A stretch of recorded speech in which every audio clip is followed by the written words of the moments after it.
लखनऊ में हुए हिंदू समाज पार्टी के अध्यक्ष कमलेश तिवारी की हत्या का मामला लगातार तूल पकड़ता जा रहा है। वाराणसी में भी इस हत्याकांड को लेकर विरोध किया गया।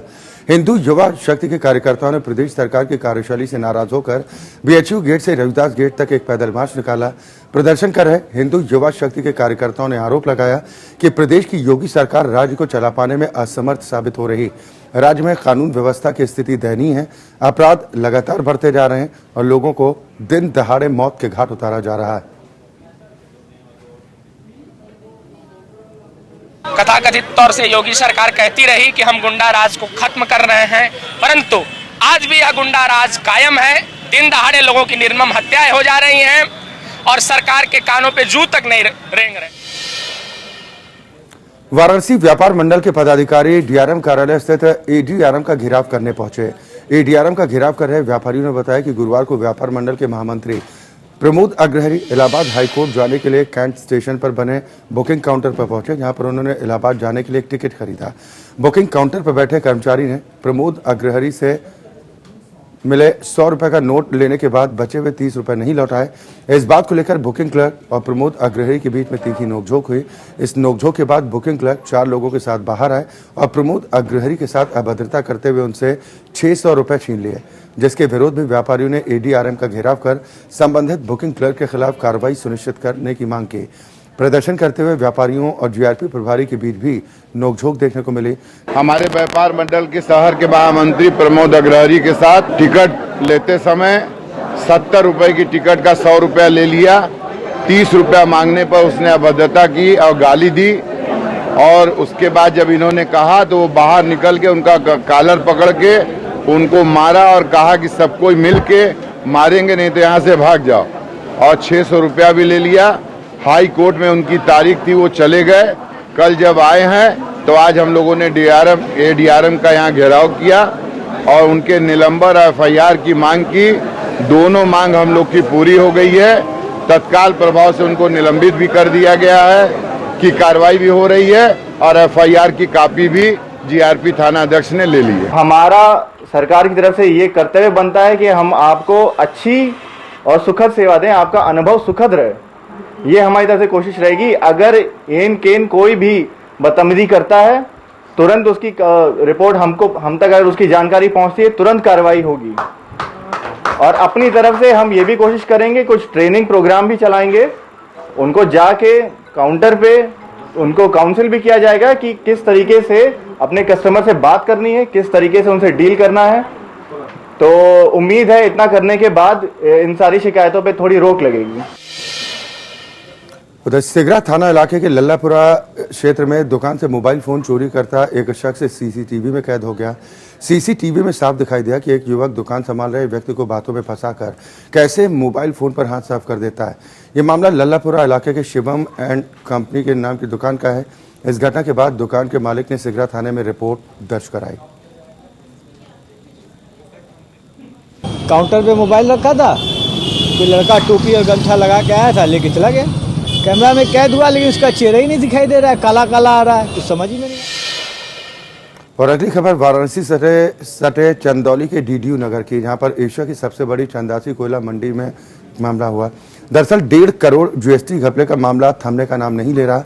मामले में एकमात्र राजदार बने मुनीम विनोद चौहान पर बीती रात अज्ञात बदमाशों ने हमला कर दिया।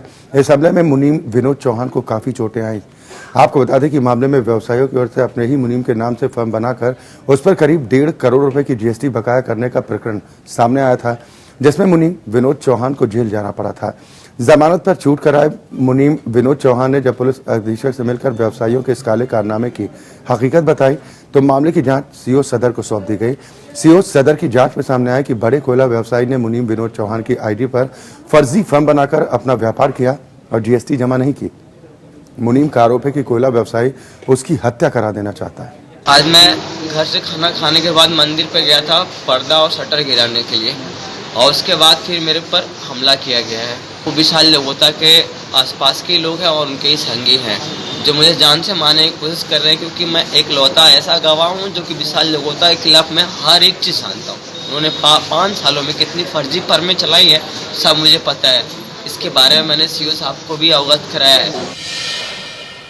प्रधानमंत्री नरेंद्र मोदी पिछले महीने भले ही वाराणसी नहीं पहुंच सके, लेकिन वो ज्यादा समय तक पार्टी कार्यकर्ताओं से दूर नहीं रहेंगे और इसीलिए प्रधानमंत्री ने दीपावली के पहले 24 अक्टूबर को पांचों विधानसभा क्षेत्रों के कार्यकर्ताओं और वॉलंटियर्स के साथ सीधा संवाद करने का कार्यक्रम तय किया है। कार्यकर्ता नमो ऐप के माध्यम से उनसे सीधा संवाद कर पाएंगे और इसके लिए 5 स्थानों पर बड़ी LED स्क्रीन भी लगाई जाएंगी।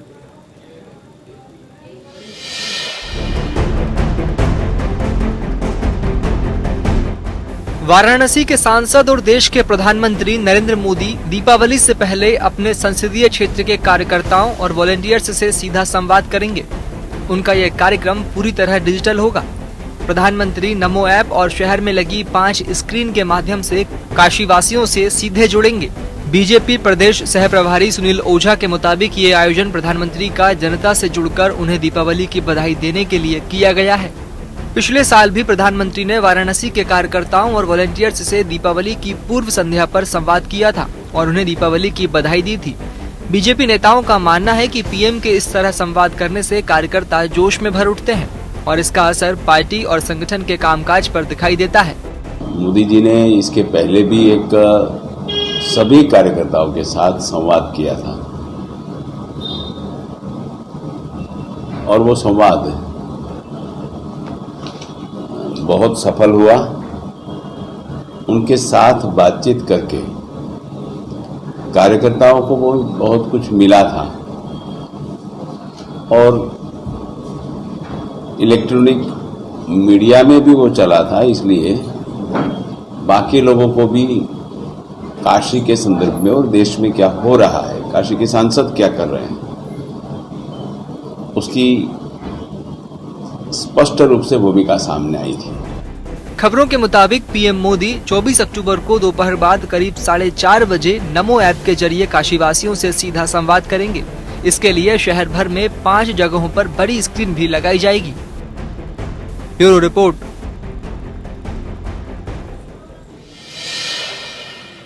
महात्मा गांधी की 150वीं जयंती पर बीजेपी ने कैंट विधानसभा क्षेत्र में गांधी संकल्प यात्रा निकाली।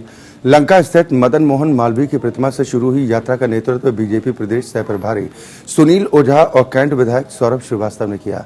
इस यात्रा में शामिल सैकड़ों बीजेपी कार्यकर्ताओं ने लोगों को महात्मा गांधी के पद चिन्हों पर चलने के लिए प्रेरित किया।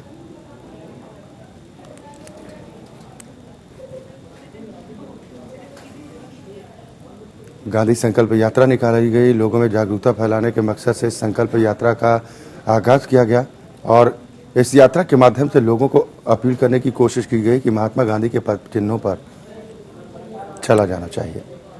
आयोजन 15 दिन की 150 किलोमीटर की गांधी संकल्प यात्रा मोदी जी के क्षेत्र में घूम रही है। 3 दिन सभी विधानसभाओं के हैं। आज कैंट विधानसभा की 3 दिन की यात्रा का प्रारंभ होता है यही महामना की प्रतिमा से। इस यात्रा का नेतृत्व कैंट के विधायक सौरभ श्रीवास्तव कर रहे हैं। हमें अति आनंद है कि आज की यात्रा का प्रारंभ महामना पंडित मदन मोहन मालवीय की प्रतिमा से हो रहा है, जहां से 2 बार सम्माननीय मोदी जी ने अपने नॉमिनेशन के लिए यात्रा निकाली। रामनगर में डायरिया का कहर इन दिनों देखने को मिल रहा है। दूषित पेयजल आपूर्ति का खामियाजा इलाके के लोगों को झेलना पड़ रहा है। रामनगर के सरकारी अस्पताल में अब तक सैकड़ों मरीज इलाज के लिए भर्ती हो चुके हैं और कईयों का अब तक उपचार भी जारी है। हालांकि मरीजों की बढ़ती संख्या के कारण अस्पताल की व्यवस्था पर भी असर पड़ा है। व्यवस्थाएं अस्त व्यस्त नजर आ रही हैं।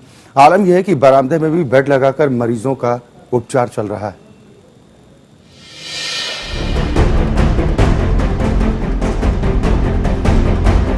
रामनगर में पिछले कुछ दिन से डायरिया का प्रकोप काफी बढ़ गया है। पिछले 4 दिन में 300 से अधिक मरीज अस्पताल पहुंच चुके हैं।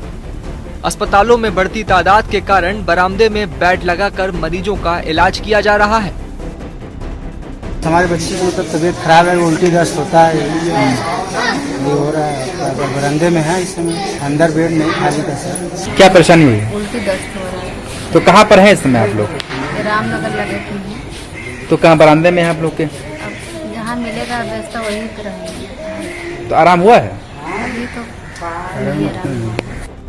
अस्पतालों में डायरिया के मरीजों की बढ़ती संख्या के कारण दबाव बढ़ गया है। रामनगर सरकारी अस्पताल में व्यवस्थाएं चरमराती नजर आ रही हैं। ये डायरिया के तो अब तक लगभग 300 मरीज आ चुके, लेकिन कुछ मरीजों का उपचार ओपीडी में ही कर करके इंजेक्शन लगा करके भेज दिया गया। जो भर्ती होने लायक थे उनको भर्ती किया गया। उस तरह के मरीज 145 मरीज हैं जो अस्पताल में भर्ती हैं। रामनगर स्थित लाल बहादुर शास्त्री अस्पताल में अब तक सैकड़ों मरीज डायरिया के इलाज के लिए आ चुके हैं। इनमें से कईयों को तो इलाज के बाद घर भेज दिया गया है, लेकिन अब भी 125 से ज्यादा मरीज भर्ती हैं। दूषित पानी और भोजन से डायरिया काफी तेजी से फैलता है, लिहाजा संक्रमण से बचने के लिए विशेष सावधानी बरतने की जरूरत है। Bureau report. कुम्हार मिट्टी और उस मिट्टी से बनी चीजों का रिश्ता सदियों पुराना है। इन्हीं रिश्तों से जुड़े हैं मिट्टी के दिए और उससे जगमगाता प्रकाश का पर्व दीपावली। कहते हैं कि मिट्टी का दिया दीपावली का प्रचारक होता है, जिसकी रोशनी से घर के अंधेरे को दूर किया जाता है। लेकिन अफसोस, दीपावली शब्द जिस दिए से बना है, आज उसी दिए और उसे बनाने वाले दोनों का अस्तित्व संकट में है। आधुनिकता के इस युग में बिजली की लाइटों की जगमगाहट ने दिए की लौ को कम कर के रख दिया है।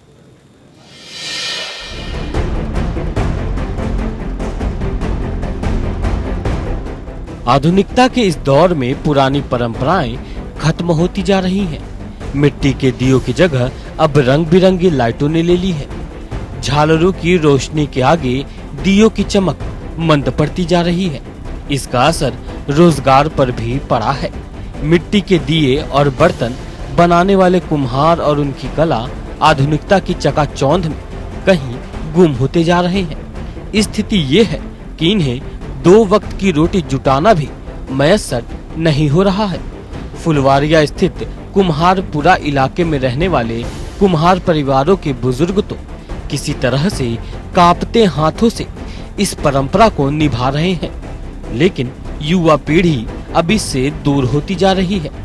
इलाके के कुम्हार बताते हैं कि इस काम में मेहनत और वक्त ज्यादा लगता है, लेकिन उसके मुकाबले कीमत नहीं मिलती। इसलिए अब आगे की पीढ़ी इस काम से दूर होती जा रही है। समय के साथ ही इन पारंपरिक दियों की मांग कम होती जा रही है, लिहाजा कड़ी मेहनत के बाद भी घर चलाना मुश्किल हो रहा है। दिया बनाने में यही दिक्कत आ रही है कि हमारे पास मिट्टी बहुत महंगा हो गया है सर, और सरकार ने बिजली का चाक दिया है हमको, लेकिन हम पत्थर का चाक चलाते हैं इसलिए कि जबकि कला इतना बिजली का महंगाई हो चुकी है हम लोग को कि बिजली के मार से हम लोग कला उनका सरकार का चाक दिया हुआ हम उसे ही रखे हुए हैं। हमारे गांव पूरा रखा हुआ है, चाहे सरकार तो ले जा सकती है अपना चाक। कुम्हार परिवारों के युवा कोई भी काम करने को तैयार है, लेकिन मिट्टी के बर्तन और दिए बनाने से उन्होंने तौबा कर ली है। उनका मानना है कि इस धंधे में अब वो दम नहीं रहा। बढ़ती महंगाई और परिवार की जिम्मेदारियों ने उन्हें दूसरा काम थामने पर मजबूर कर दिया है। मट्टी नहीं मिलता है, लोहर छिपरी सब में दिक्कत होला, हर चीज के दिक्कत है। बिजली इतनी महंग हो जाता, बिजली से चल ही नहीं पावा था, तो बिजली से चलाई कि आदमी ऐसे चलाई क्या करी। ये कहानी यूँ तो फुलवरिया के कुम्हार बस्ती की है, लेकिन कमोबेश यही तस्वीर उस हर जगह की है जहां कुम्हार अपनी आजीविका चलाने के लिए आज भी मिट्टी के बर्तन और दिए बनाते हैं। हाल के दिनों में मिट्टी के बर्तनों को लेकर कुछ प्रयास जरूर हुए हैं। सरकार ने भी कुल्हड़ और मिट्टी के बर्तनों के इस्तेमाल पर जोर दिया है, लेकिन कुम्हारों की उनकी हालत ये बाहर निकालने के लिए ये कोशिशें अभी भी नाकाफी है। जरूरत है इस कला को बचाने और उसे आधुनिक परिवेश से जोड़ने की, ताकि तकनीक के दौर में कुम्हार नए तौर तरीकों के साथ अपने पुराने काम को आगे बढ़ा सके। Bureau report. फुलवरिया स्थित कुम्हार बस्ती की तस्वीर बेहद दुखदायी। अगर इस कला को नहीं बचाया गया तो ये परंपरा महज किस्से और कहानियों का हिस्सा बनकर रह जाएगी।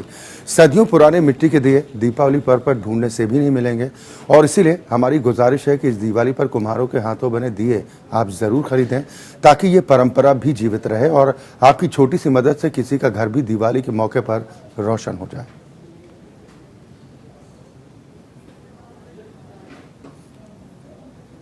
कबीर चौरा स्थित कबीर मठ के महंत विवेक दास और समाज सेवी डॉक्टर VR सेठी ने संयुक्त रूप से एक प्रेस वार्ता की। इस दौरान बताया गया कि वाराणसी में सुपर फैसिलिटी हॉस्पिटल की योजना काफी पहले से बनाई जा रही थी, जिसके लिए कई बार देश विदेश की यात्रा भी की गई। तमाम यात्राओं और योजना बनाने के बाद 500 बेड का सुपर फैसिलिटी हॉस्पिटल साल 2022 तक पूरी तरह से बनकर तैयार हो जाएगा। इस अस्पताल के माध्यम से आम जनमानस की सेवा की जाएगी। ये काफ़ी अरसों से हमारी योजना चल रही थी कि बनारस में कबीर साहब के नाम पर एक बहुत बड़ा सुपर स्पेशलिटी हॉस्पिटल का निर्माण कर, इसके लिए मैं कई देशों की यात्रा की, तमाम अमेरिका, नीदरलैंड, स्विट्जरलैंड के तमाम, और यहाँ भी लोकल स्थानीय स्तर पर तमाम हॉस्पिटल मेरे पास आए जी, ज़मीन का प्रपोज भी हुआ, लेकिन तमाम बात नहीं बनी।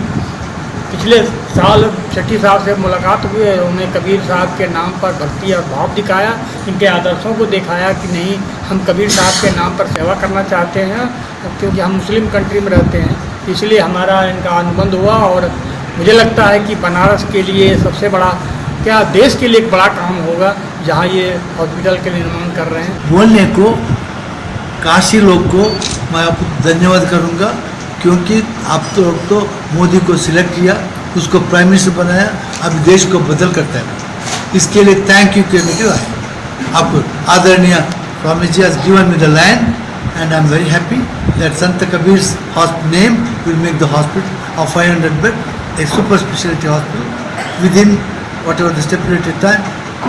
14th of February 22 will inaugurate the hospital. Kashi Hindu विश्वविद्यालय स्थित फिजिक्स विभाग के सभागार में न्यूट्रिनो विषय पर 6 दिवसीय एक राष्ट्रीय संगोष्ठी का आयोजन किया गया।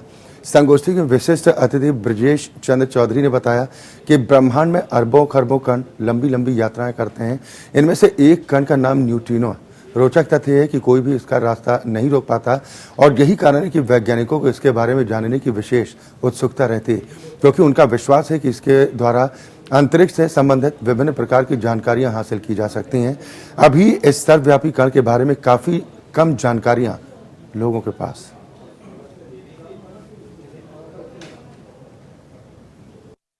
ये वर्कशॉप जो है, ये हमारे यहाँ जो PhD स्टूडेंट है उनको हम न्यूट्रिनो एक पार्टिकल है जिसके प्रॉपर्टीज़ के बारे में बताएंगे, थ्योरी और एक्सपेरिमेंट के जो रिजल्ट हैं, आगे होने वाले जो एक्सपेरिमेंट है उसके बारे में बताएंगे। तो मैं आपको कहता हूँ कि न्यूट्रिनो इम्पॉर्टेंट क्यों है। न्यूट्रिनो एक पार्टिकल है जिसके बारे में हम बहुत नहीं जानते हैं, तो सबसे पहले तो उसके बारे में जानना ज़रूरी है, क्योंकि उससे हमारा ज्ञान बढ़ेगा। उधर BHU महिला महाविद्यालय की ओर से आयोजित विशिष्ट व्याख्यान कार्यक्रम में नाट्यशास्त्र के विदेश संदर्भ के बारे में मुख्य वक्ता प्रेमचंद्र होम्बर ने विस्तार से बताया। कार्यक्रम में महात्मा गांधी अंतर्राष्ट्रीय हिंदी विश्वविद्यालय वर्धा के कुलपति प्रोफेसर कमलेश दत्त त्रिपाठी भी मौजूद थे। इस कार्यक्रम में छात्राओं ने भी बढ़ चढ़कर हिस्सा लिया। आंगिक अभिनय और वाचिक अभिनय, इस पर आज मेरा व्याख्यान है, जिसमें प्रयोग में हम लोग जो अंगों का उपयोग करते हैं उनका हम पूरा श्लोक सहित और हस्तों के साथ प्रयोग करके बताएंगे। आज का आयोजन बहुत महत्वपूर्ण है। जैसा कि मैडम ने बताया कि कुछ विषय ऐसे होते हैं कि अगर उसमें प्रैक्टिकल नहीं हो तो वो आप क्लियर नहीं हो पाते। खाना बनाने की रेसिपी आप किताब में पढ़ें और उसे स्वयं बनाएं या बनता हुआ देखें, तो वैसे ही इम्पोर्टेंट है बहुत कि अगर उसका प्रैक्टिकल डेमोन्स्ट्रेशन होगा। उधर काशी विश्वविद्यालय में रक्तदान शिविर का आयोजन किया गया। वाणिज्य विभाग के सैकड़ों छात्र छात्राओं ने इस दौरान रक्तदान किया। उनका कहना था कि समय समय पर रक्तदान से न सिर्फ हम सेहतमंद रह सकते हैं, बल्कि दूसरों का जीवन बचाने में भी सहयोग कर सकते हैं।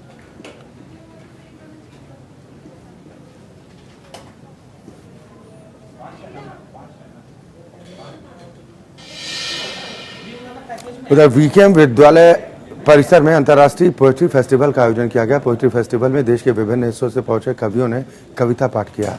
पोएट्री फेस्टिवल का आयोजन 3 सत्रों में किया गया।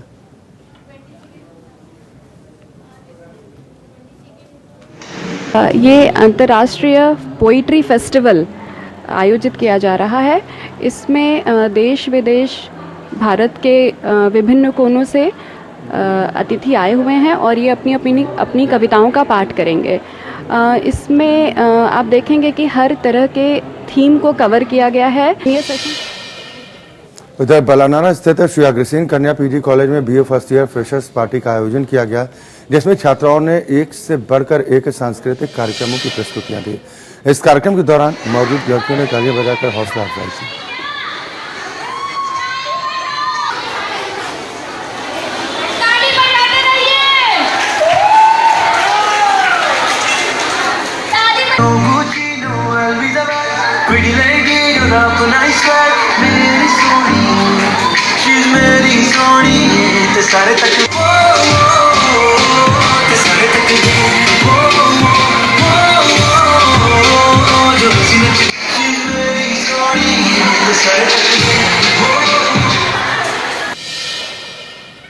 और इसी के साथ वाराणसी लाइव में फिलहाल के लिए इतना ही, लेकिन खबरों का सिलसिला लगातार जारी।